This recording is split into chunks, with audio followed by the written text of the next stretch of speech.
আসসালামু আলাইকুম সুপ্রিয় নবম শ্রেণীর শিক্ষার্থী ভাই বোনেরা, আশা করি তোমরা সকলেই ভালো আছো। বোর্ড কর্তৃক এখানে তোমাদের ষষ্ঠ থেকে নবম শ্রেণীর ষান্মাসিক সামষ্টিক মূল্যায়নের নির্ধারিত সিলেবাস ও নির্দেশনা প্রসঙ্গে একটি নোটিশ প্রেরণ করা হয়েছে।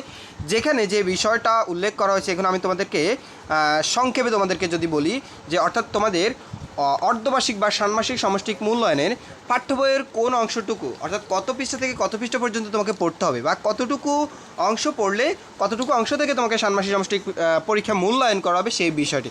অর্থাৎ পূর্বের সিলেবাস আমি তোমাদেরকে দেখিয়েছিলাম যে ষান্মাসিক সামষ্টিক মূল্যায়নে কোন সিলেবাস অনুসরণ করা হবে। তবে এখানে কি সামগ্রিক বছরের একটা সিলেবাস দেওয়া আছে। তোমাকে কিন্তু এখানে মূল্যায়ন কার্যক্রমে তোমাকে ধরো তুমি যদি নবম শ্রেণীতে পড়ো তাহলে তোমাকে বাংলা সাবজেক্টটির পাঠ্য বইয়ের শুরু থেকে 99 পৃষ্ঠা পর্যন্ত পড়তে হবে, ঠিক আছে। এখান থেকে যতগুলো একক কাজ বা আমি পূর্বে যে নির্দেশনা অনুযায়ী যে সিলেবাসটা দেখিয়েছি সেই সিলেবাসে 99 পৃষ্ঠা পর্যন্ত যে কাজগুলো রয়েছে তোমরা সেই কাজগুলো শিখবা, আশা করি ক্লিয়ার।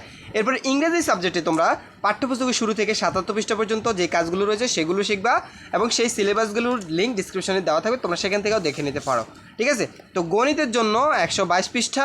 এরপরে দেখো বিজ্ঞানের জন্য তোমাদেরকে পাঠ্যপুস্তকের শুরু থেকে 36 পৃষ্ঠা পর্যন্ত। ইতিহাস ও সামাজিক বিজ্ঞান এটা হচ্ছে 73 পৃষ্ঠা পর্যন্ত। ডিজিটাল প্রযুক্তি এটা হচ্ছে 170 পৃষ্ঠা পর্যন্ত। জীবন জীবিকা পাঠ্যপুস্তকের শুরু থেকে 90 পৃষ্ঠা পর্যন্ত। এরপরে স্বাস্থ্য সুরক্ষা এটি তোমাদের পাঠ্যপুস্তকের শুরু থেকে 58 পৃষ্ঠা পর্যন্ত।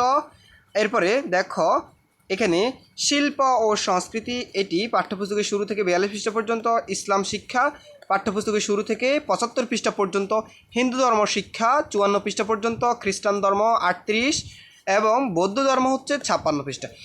এই যে কৃষিকেরা তোমাদের যে পূর্বে আমি তোমাদেরকে এই ষান্মাসিক সামষ্টিক মূল্যায়নের যে নির্দেশিকা দিয়েছি সেখান থেকে তোমাদের সামগ্রিক অর্থাৎ সম্পূর্ণ বছরের অর্থাৎ সামগ্রিক সম্পূর্ণ বইয়ের মূল্যায়ন নির্দেশিকা দেওয়া হয়েছে। সেখানে তোমরা সেখান থেকে জাস্ট এই পেজ পর্যন্ত তোমরা নবম শ্রেণীতে যারা রয়েছো এটা ফলো করবে, অষ্টম শ্রেণীতে যারা তারা এটা, সপ্তম শ্রেণীতে যারা, সকল ক্লাসের কিন্তু এই নির্দেশনাটি কিন্তু দেওয়া হয়েছে বোর্ড কর্তৃক। প্রিয় শিক্ষার্থীরা তোমাদের কোনো কিছু জানার থাকলে অবশ্যই কমেন্ট করে জানাতে পারো, ইনশাআল্লাহ আমি প্রত্যুত্তর করার চেষ্টা করব। ধন্যবাদ সবাইকে।